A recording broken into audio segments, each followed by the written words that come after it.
everybody. Welcome to yet another episode of the Sustainability and Climate Podcast. As always, I am your host, Labake, and I have Toby here with me. Hi, Toby. How are you? Hi, everyone. I am Toby, and I'm Labake's co-host. I'm fine. How are you doing, Labake? I'm not quite sure what that distinction was emphasizing, but I am well. I am doing good. We're well and truly in the summer now, so I'm excited.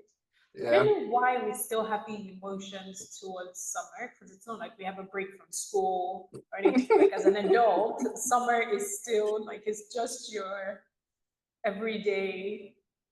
You're going to work, same Nothing has days. changed. Nothing's changed, yeah. But I still get excited when summertime. Well, maybe you've got some travel plans. That's why you're excited. But yeah. I mean, yes. Oh, Speaking there we of go. travel, we have a very cool guest on the episode today, and I'm going to tell you a little bit later on. But he mentioned travel, and it's just perfect. You see, I know how to bring the right words in, and to rhyme. Guys, Toby is actually quite skilled in copywriting.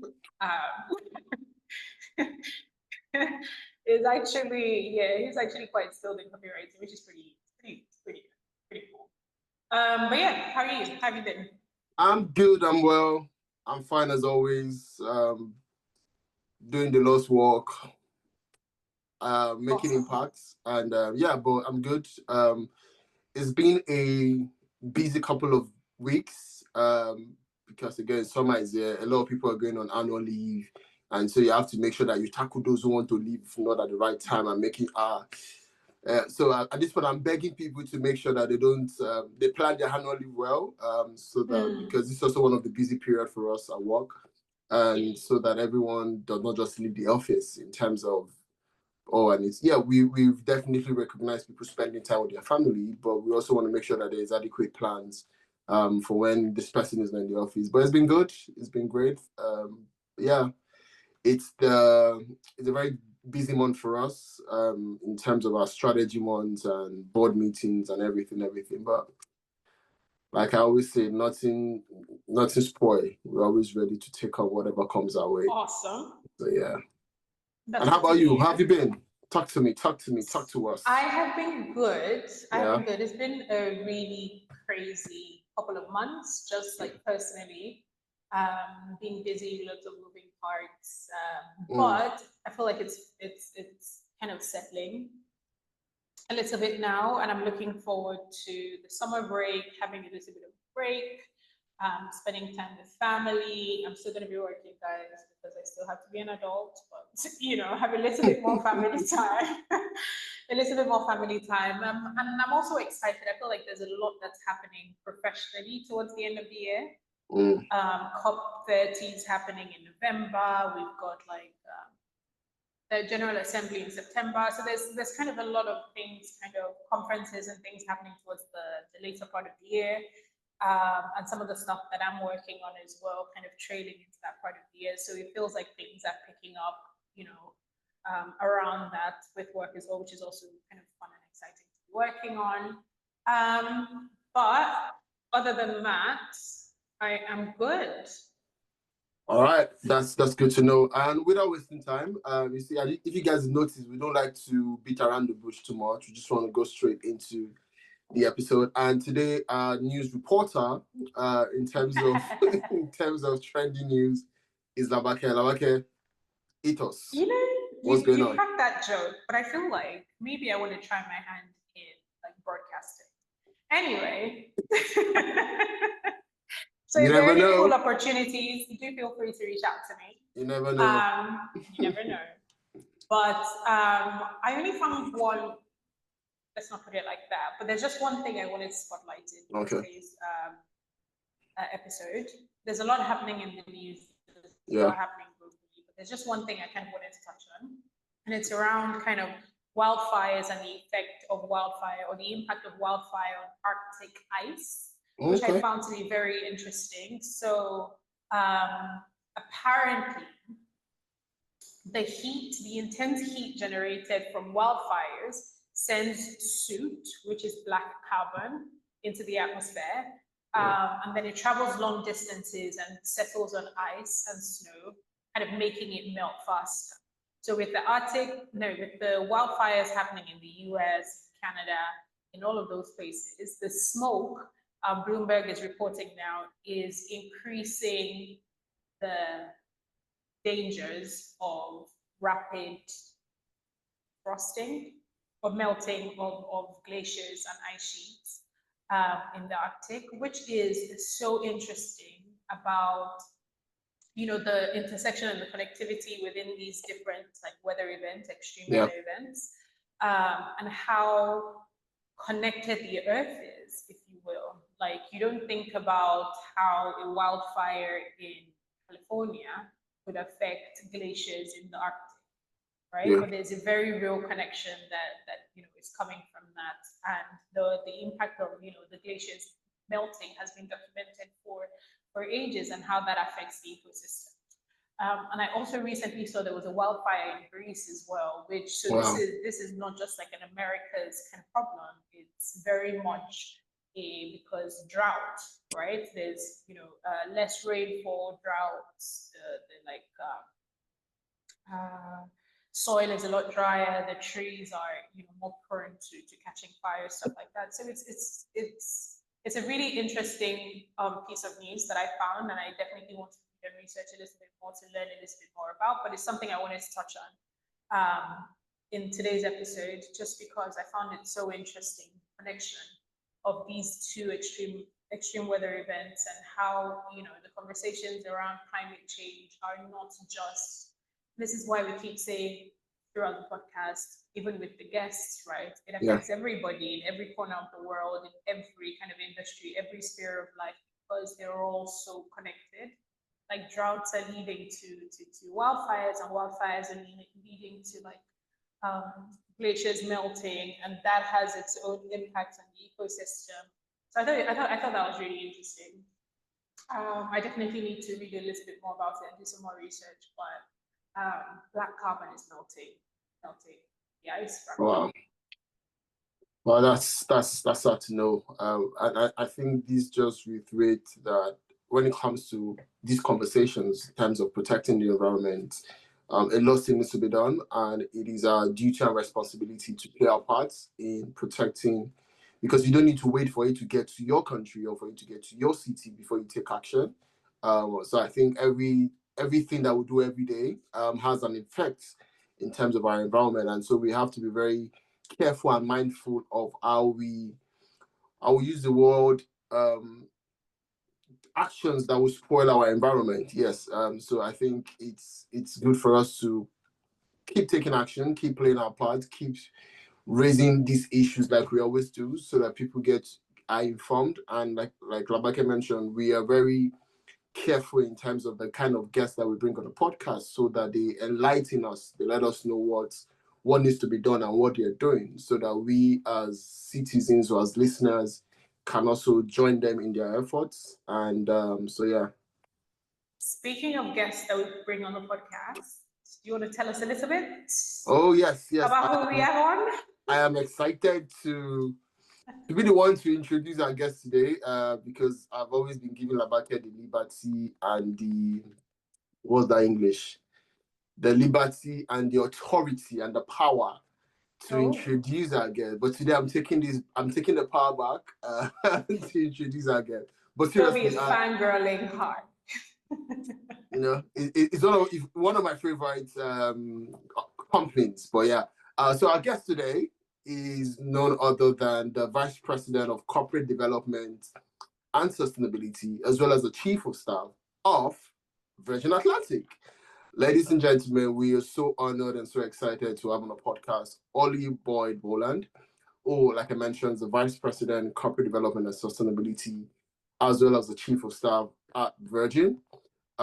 She is a multifaceted leader in terms of, she has this broad responsibility, including sustainability, corporate strategy, and government affairs. And it is such a great honor that we have her on the podcast to share more on what Virgin Atlantic is doing and has done in terms of sustainability, in terms of travel, And so I strongly believe that this will be an enlightening and interesting episode. Stay tuned, guys. All right, guys, welcome back on the podcast.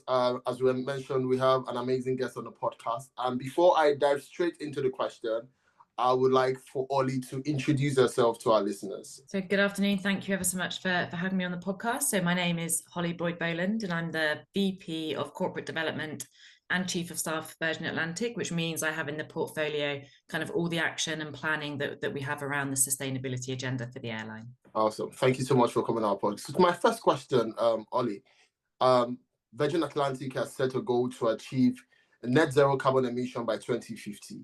Now, how is this objective integrated into the company's overall corporate strategy, and what are the key milestones identified to track progress? Yep. So we like actually many major airlines, including kind of our peer set in the UK, have set the ambition of 2050 net zero. We recognise that is a long way off.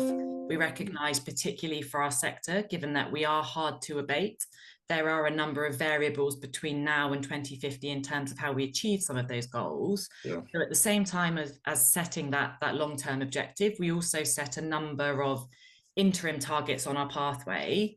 That includes the first is 2026, when we're looking to achieve a 15% reduction in our CO2 RTK, which is kind of a unit efficiency metric from a carbon perspective for the sector. We have a couple of targets in 2030, one of which is 10% adoption of SAF, Sustainable Aviation Fuel, and a 15% net reduction versus 2019, which is kind of the baseline year we use. It's a pre-COVID baseline, so reflects kind of, for the sector, actually quite a high point in terms of emissions. And then we have a 2040 target, which is a 40% reduction in net emissions, again, versus that 2019 baseline. Now, in terms of how we deal with kind of sustainability and our net zero 2050 target in the course of kind of wider enterprise planning, strategy, holding ourselves to account, we do it through kind of a number of mechanisms, right? Within my team, which is the sustainability team, we are constantly revisiting and validating kind of our roadmap out to 2050. In the shorter term, in our usual kind of risk management processes, we track kind of our progress in the short, the medium, and the long term against our sustainability objectives. And in kind of how we think about our strategic planning cycles, which tend to be kind of 5 to 10 years. We have sustainability and carbon in terms of financial costs embedded into our financial planning. We have an internal kind of what we call a carbon task force, which brings together kind of various areas of the business to make sure that we are aligned in both the challenge and opportunity that we have ahead. Again, that looks at kind of the shorter term. And then we have now increasingly mature governance processes when we think about our board interaction to make sure we are thinking about strategic choices in the here and now around how we think about carbon, knock-on effect kind of our overarching operating business model, and then of course the financial cost to us for achieving some of those targets. Virgin Atlantic really has pioneer status in the industry for sustainability kind of integration, which is really, really cool as a consumer to know. So my question is, you've invested in fleet modernization, kind of operating one of the youngest and most fuel efficient fleets in the industry. How would you say this investment has contributed to reducing carbon emissions?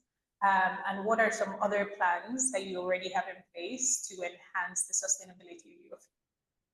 Yep. So if I put kind of our fleet and fuel footprint into context, it represents kind of 90% of our carbon emission profile. So I think it's always been very important to us that when we think about the fleet that we fly and the fuel that we burn, that has kind of been a priority area for us, particularly over the last kind of decade. One of the things that we've kind of led industry on, as you say, is kind of investment in our fleet. So today, when you look at the average age of our aircraft versus our peer set, we operate an aircraft that average aircraft age, which is just shy of 7 years, which is one of the youngest fleets. Now, what that means for us in terms of our carbon footprint is that more than 80% of our capacity is flown on what we call kind of next generation aircraft, i.e. deploying the most fuel efficient airframes and engines that are available in market today. That is more than double our closest competitor. and what that actually kind of translates into, right? What is the so what for consumers when we think about our carbon efficiency? And you heard me talk about that CO2 RTK type metric. We are industry leading. To translate that again into kind of something that is more consumer friendly, right? If you fly with us, Virgin Atlantic, from London Heathrow to JFK today, your carbon footprint is kind of between 20 and 30% lower than the competitors. And that really is as a result of the early doors investment we put into our fleet to ensure that it is as carbon friendly as kind of the current technology allows. In terms of what we do next, right, you heard me say that today 80% of our capacity is flown in that type of aircraft. Yeah. By the time we get to 2028, that will be 100%, right? 100% of our fleet will be, or our capacity will be flown on the most fuel efficient aircraft that are available in market. And then kind of there's no more fleet levers for us, right? Absent new technologies. And we can come on to kind of talk about some of the things that I think are out there that are exciting, given the long asset life of planes, right? They fly for 10, 15, 20 years. Virgin Atlantic would have pulled that fleet lever as much as is possible. And I think what we see from that is that for the next 5-10 years, that kind of carbon efficiency benefit I spoke about holds true, right? Others will go through fleet renewal, they will close that gap, but we see Virgin Atlantic continuing to be a leader in that space for the next 5-10 years. That sounds good. And now let's move into still on Sustainable Aviation Fuel, which I know that Virgin Atlantic has been a leader in terms of adopting it, because it was also mentioned that Virgin Atlantic first commercial flights using 100% SAF. And in terms of doing this, there are always challenges and there are always opportunities, right? And so can you share with us into the achievements so far in terms of using Sustainable Aviation Fuel, and also share with our listeners the challenges and the opportunities in terms of scaling SAF usage across the industry? Yeah, of course. And I think you've heard, I won't go on again about kind of the importance of fleet and fuel to us, right? But by the time we get to 2028, kind of we've pulled the fleet lever. The next one is clearly the fuel that we fly. Okay. And we have been a long-term supporter of sustainable aviation fuel. And what that essentially means is you stop digging up and burning jet fuel and you replace it with kind of fuels that come from recycled carbon. So you are lowering the life cycle emissions that you get when you burn that jet fuel out the back of the plane. We've been partnering with kind of startup companies, novel producers in this space for 15 years plus. Okay. And as you say, kind of 2 years ago, November 2023, Virgin Atlantic flew the first 100% sustainable aviation fuel flight between London Heathrow and New York. And I think that was important for us because it was demonstrating that it's possible, to highlighting that we have a drop-in replacement fuel. There was no changes to the engine, no changes to kind of your plane infrastructure, no changes to fuel infrastructure, kind of just a drop-in replacement. And we saw from the back of that flight that actually the carbon emission profile on a life cycle basis was 64% lower than had you flown with jet fuel. We also saw a number of kind of non-carbon benefits from using that fuel. So we saw a reduction in what we call kind of particulates, which are non-carbon emissions. They matter for the formation of contrails, they matter for local air quality. And in the mix of fuel that we used, we saw a 40% reduction in those kind of particulates. So I think that what we were really trying to do with that flight was, as I say, demonstrate it was possible. We collated all the R&D that came from that flight. And I should just kind of call out that that wasn't Virgin Atlantic alone, right? It was with a suite of partners, be them in industry, be them in academia, be them kind of government counterparts, to make that flight possible. It was more than a year in the making. And I think it's kind of indicative of the level of radical collaboration we need to see in this space to drive adoption. But I think we were not only pleased that we operated the flight, right, and it met every safety level and standard that you would expect from a standard commercial flight. We demonstrated kind of some of the environmental benefits that come from the use of SAF, and actually it was a point in time, right? It was never a silver bullet. We recognize it was a one-off flight, but it was a moment to try and catalyze kind of the consumer interest, government interest, policymaker interest, so that we can really try to drive forward adoption and use of SAF kind of in the years to come. Now, are there challenges ahead? absolutely. And I think, you'll know, Toby, that here in the UK, we now have a SAF mandate in play. Yeah. So, we are required, or fuel suppliers are required, to put 2%, just 2% of the fuel mix as SAF into kind of the UK aviation sector. And, we're struggling with supply and price today. As we look forward to those kind of requirements ramping up, we are facing into a real challenge of production, affordability, policy certainty. And I think across those areas, we see a number of hurdles to really get that kind of adoption curve, the production curve, moving as quickly as we need to see, so that we can see sustainable aviation fuel play a major role in the decarbonisation of our sector. Wow, that's impressive. I am really looking forward to kind of seeing what the next decade looks like in the aviation industry, with like technology, the improvements in SAF. But you touched on this a little bit, talking about industry-wide collaboration, and achieving sustainability in aviation is heavily dependent on that collaboration. So how would you say Virgin Atlantic is working with other airlines, with regulatory bodies, with other stakeholders to drive collective action towards environmental goals? So I think we've got kind of a couple of bodies or forums, if you like, some of which are domestic in the UK. Sustainable Aviation is one that kind of I often talk about, which is a kind of cross-industry group of airlines, airports, fuel producers that are kind of really looking into the roadmap ahead to get to 2050, some of the blockers, some of the challenges, what do we have to do from kind of an enablement perspective. And that's kind of a really good forum that we see in the UK for that kind of cross-sector engagement and participation. Similarly, and you heard me touch on it beforehand, right, that there is a huge role here for government policy. And we have in the UK what we call the Jet Zero Task Force, which is kind of a collaboration of UK government led by the DfT, industry representatives, including airlines, including producers, including some of the oil majors, that kind of really are looking at different levers for decarbonisation to really map out, okay, what opportunity do we have? What action do we need to take collectively? Some of that is kind of on industry, some of that is on government, some of it is policy enablement. Some of it is kind of risk share, right? Who in the value chain bears what cost to really scale these levers of decarbonisation? And SAF's kind of the one I talk to most commonly. And I think that's a pretty unique forum globally in terms of how we're seeing cross collaboration across industry, academia, and government to really lean into the challenge ahead. And then we have a number of kind of international bodies. IATA for aviation is kind of the global collection of airlines. We participate quite heavily in that in terms of how do we globally as a community recognise kind of the challenge of decarbonisation for our sector and some of the actions that we need to take to ensure that we keep ourselves on a path to net zero 2050.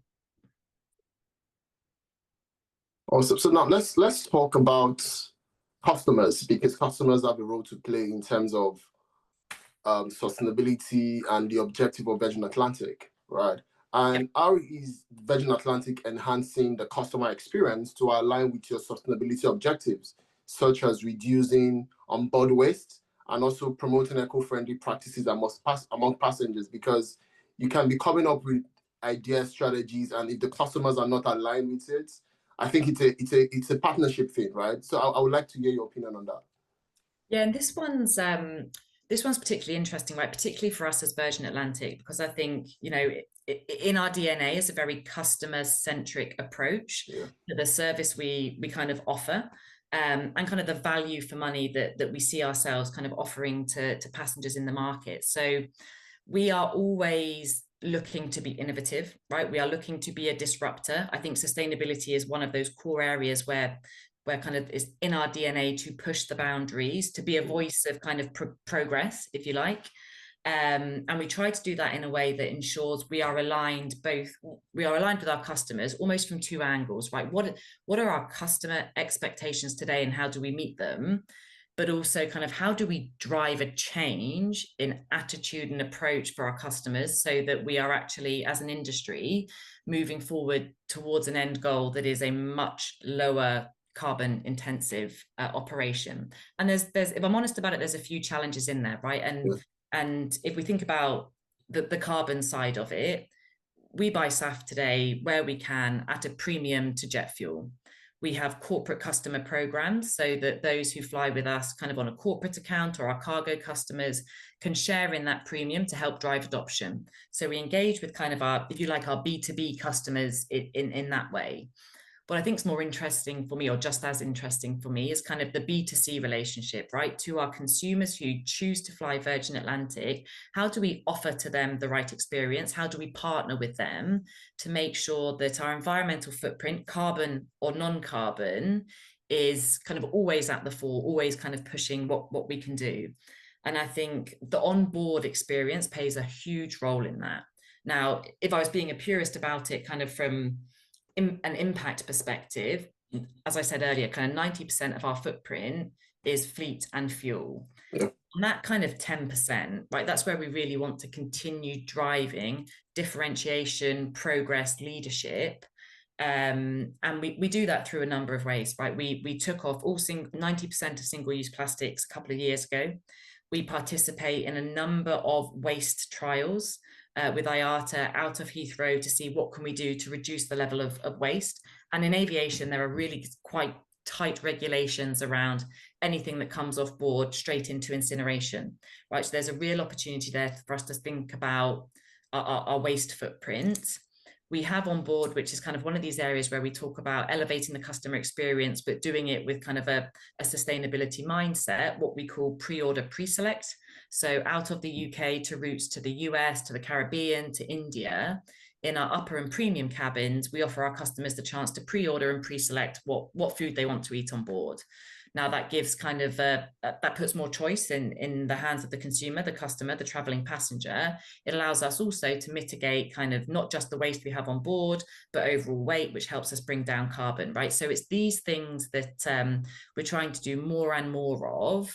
When we did Flight 100, you heard me talk about kind of the carbon profile on it. We tested on board rotable cups. We tested, which are reusable cups, sorry, so that you take off kind of the single-use plastic or card type cups. We tested kind of how could we think about some of the other onboard experiences, blankets without wraps, what's the trade-off you get into there between I save on plastic, but actually I increase my carbon footprint because I got to relaunder blankets.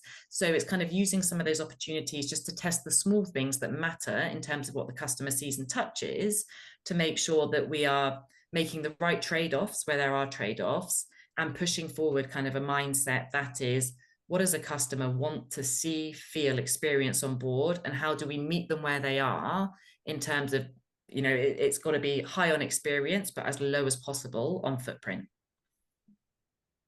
It's so interesting how you mentioned some of these changes. So like the pre-order, pre-select, which the average consumer who doesn't quite consider the sustainability background of it, having that choice and, you know, its impact on reducing waste, doesn't, you know, might appreciate it or not, whatever, you know, kind of their preference is, but the strategy behind it, not really appreciating the strategy behind it and the strategy behind kind of the impact of, you know, reducing waste, like food waste and all of those things, which I think is really interesting. And it's making me think differently, even as a sustainability person, about some of the choices and changes that you experience in the aviation. To think like, you know, not having the blanket wrapped in plastic, as you said, how would I feel if, you know, it was just handed to me? Yes. Would I feel comfortable using it? Would I feel like it's been laundered or not? And, you know, why do I feel that way? And what are some of the other reasons why those choices are being made by the organization? It's just something I wanted to kind of pull out as a thought. Well, my next question kind of touches on something you already started talking about. So you talked about being kind of intrigued by what's happening in technology, in the aviation space, and sustainability now. So this question kind of speaks to that. So what advancements or innovation in aviation excites you the most when it comes to the aviation industry sustainability journey? Are there any emerging trends that you believe will transform air travel in the coming decades? Yeah, so look, I think there is a lot going on at the moment that I think gives us kind of quite a lot of opportunity going forward. And you heard me talk about, if we think I don't want to call it traditional fleet, but existing kind of fleet types, kind of really what we have achieved, not me personally, but kind of the incredible engineers out there, what we have achieved over since the dawn of the jet age is through incremental engine efficiency improvements. Today, the carbon footprint of flying is 70% lower than when we first started flying commercial aircraft, right? And those are carbon efficiencies that have been driven just by incremental engineering and technological advancements. We take them for granted today. They don't get us all the way, and there's still a lot more we need to do. But I think what that means is we made quite a lot of progress today on a traditional aircraft type, but the opportunity to eke out incremental benefits, we're probably starting to see that slope kind of come off. So really then that raises the question of what new technologies are there that are out there. And I will talk perhaps firstly from a long haul perspective, right? Because we, Virgin Atlantic, are a long haul only operator. We are therefore wide bodied aircraft. Am I excited about hydrogen fuel aircraft? Like, absolutely. But do I expect their adoption to be from, you know, an 8 to 12, a 15 seater first, and then we'll kind of see the ramp up into larger aircraft? Like, that's inevitably the way it's going to go. So by the time you get to 2050, am I as a long haul operator going to be talking about hydrogen aircraft adoption at a huge scale? Probably not. But it is one of the technological kind of advancements out there that from an industry perspective, I think is exciting. If I'm thinking about it in kind of the context of the Virgin Atlantic operating model, some of the things around blended wing aircraft, right? That is, to me, that is super exciting because that is a change to your kind of fuselage. So I don't know how to describe it for your listeners. Instead of having the tube and the wings, right, which is a very simple explanation of the plane today, you kind of had an infilled kind of blended wing area, which essentially improves the aerodynamics of the plane and reduces your fuel burn by 50%. Now, knowing kind of where we need to get to by 2050, if we can see that type of aircraft in commercial operation in the next 10, 15, 20 years, like that's a game changer, even if we stand still on SAF, which we won't. So I'm super excited about that. And then I think the other end of it from a Virgin Atlantic perspective, and again, this is where we kind of bring together the kind of customer experience side with technological innovation led with a sustainability mindset. We announced earlier this year kind of a partnership with Joby, who are eVTOL operators, so zero emission. I don't want to say flying taxis, but I will, because that, you know, your listeners will be able to resonate with that. So we're thinking about how do we transform through partnership and through technology advancement the first and last 100 miles of the customer journey to and from the airport. And I think the development and deployment of eVTOL, I think, is one that will be super, super interesting. That's nice. I want to remain on the customer side because I'm a proud customer. And for every listener, for every customer of Virgin Atlantic, and also those who intend to fly Virgin Atlantic, how can they support the sustainability initiative of Virgin Atlantic? Yes, it's a great question. I guess I would start with saying that, you know, if you're a customer who flies with Virgin Atlantic and you've got feedback, there's things you think we can do better, even if around the edges, kind of, we want to hear it, right? And we say that to customers all the time. We want to hear what is good, bad, can be better about your experience. And I think for me, given the importance of sustainability, not just to us as an enterprise, but to consumers who travel, kind of, if you think we're not doing enough on something, like, get in touch with us and let us know. I think more broadly, there's kind of this challenge that we see play out in the consumer space, particularly for aviation, right? And I think we fully recognize as Virgin Atlantic and as an industry that we are a hard to abate sector. As other sectors decarbonize, it will become increasingly difficult for aviation in the absence of new aircraft technology and in the absence of more sustainable aviation fuel at scale. I think what that then boils down to is, and I'll just put it in context for you, right? Today, global aviation accounts for 2 to 3% of total emissions. So that's not de minimis, do not get me wrong, but it is not as big as some of the other sectors we see out there, agriculture, for example, industrials, right? But we know our levers to decarbonize are more limited because we are so reliant on jet fuel today, and it is a highly efficient fuel source. So I think we're kind of asking our customers to lean in with us. And we know that it matters to customers, but we know price of flying also matters. And what we increasingly see when we test this, and we've tested it through kind of IATA, who do a lot of consumer polling, we Virgin Atlantic have done a lot of kind of customer polling, and there's really a few elements to it, right? We know consumers want to see industry and government take action, right? And I think from a Virgin Atlantic perspective, there are things that are within our control and things that are outside of our control. For those things that are in our control, you will see us continue to push the boundaries to do better and drive carbon efficiency gains. For those things that are kind of outside of our control, think upstream kind of fuel production for one, right?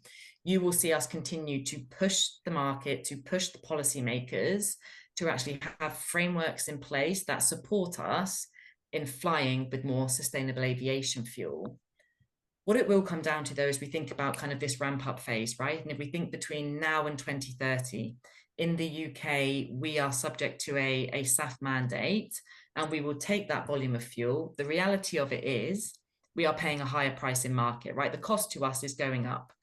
And I think what I'm trying to work through and find ways of ensuring that we are being wholly transparent, wholly accountable to our customer base is, we know customers want us to do more, and we're doing everything we can.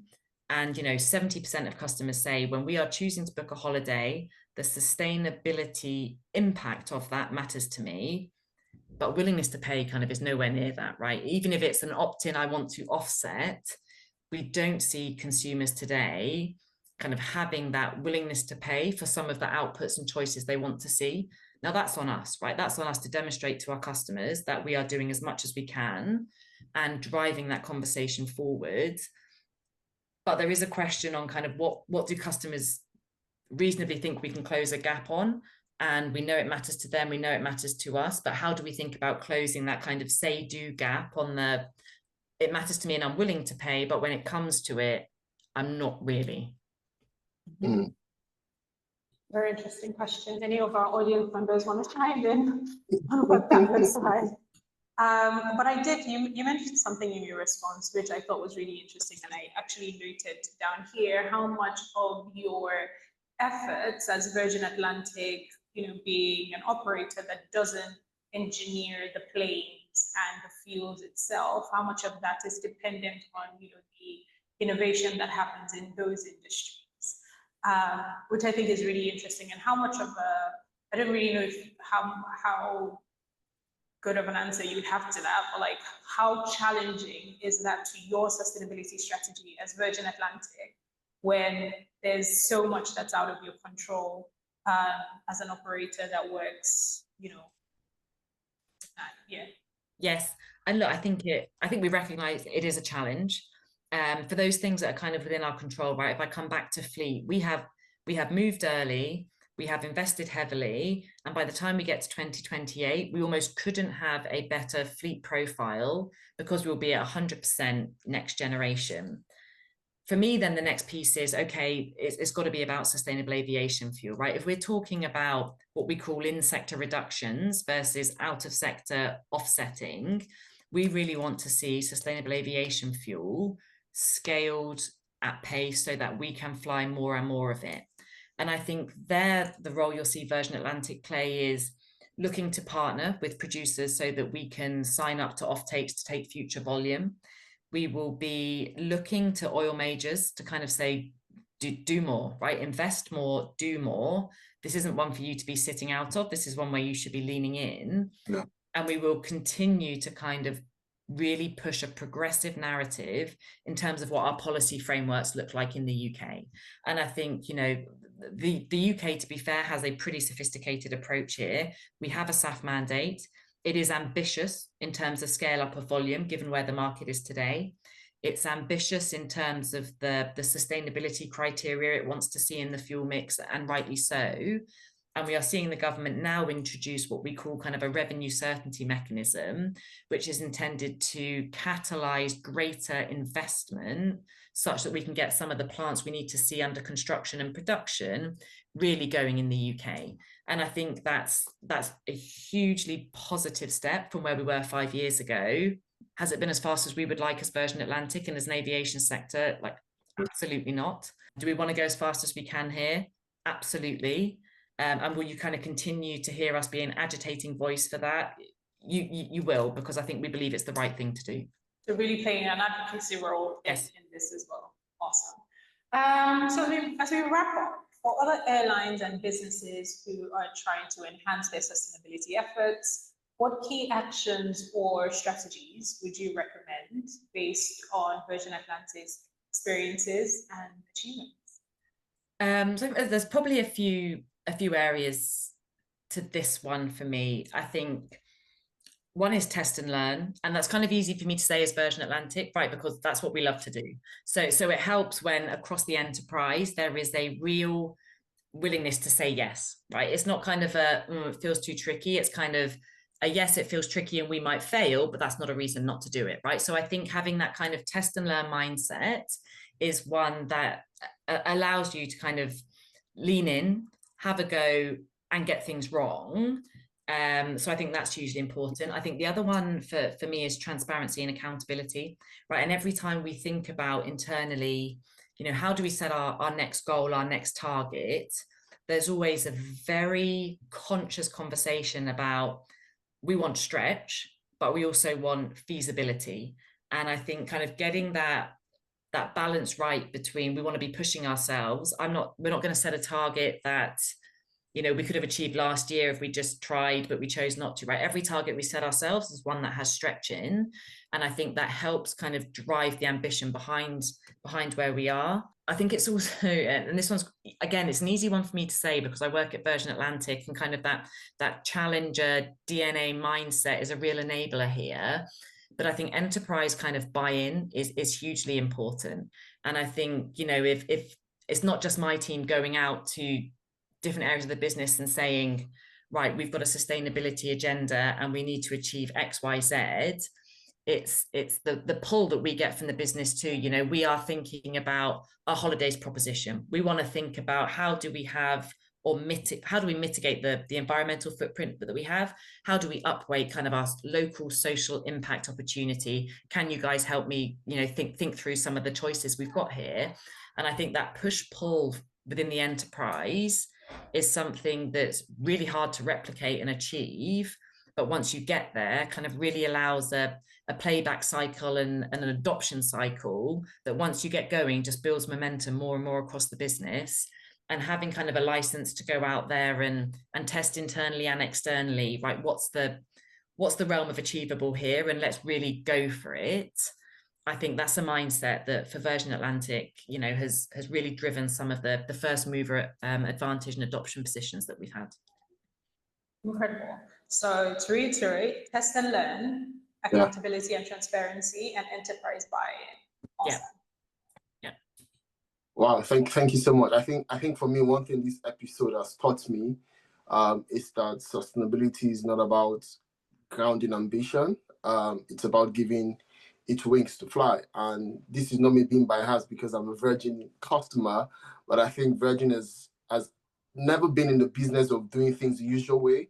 And yes. I think today we've seen how that same bold, the red spirit is working in terms of taking climate with courage, with innovation. And one thing I love about Virgin is the style that comes with its fleet.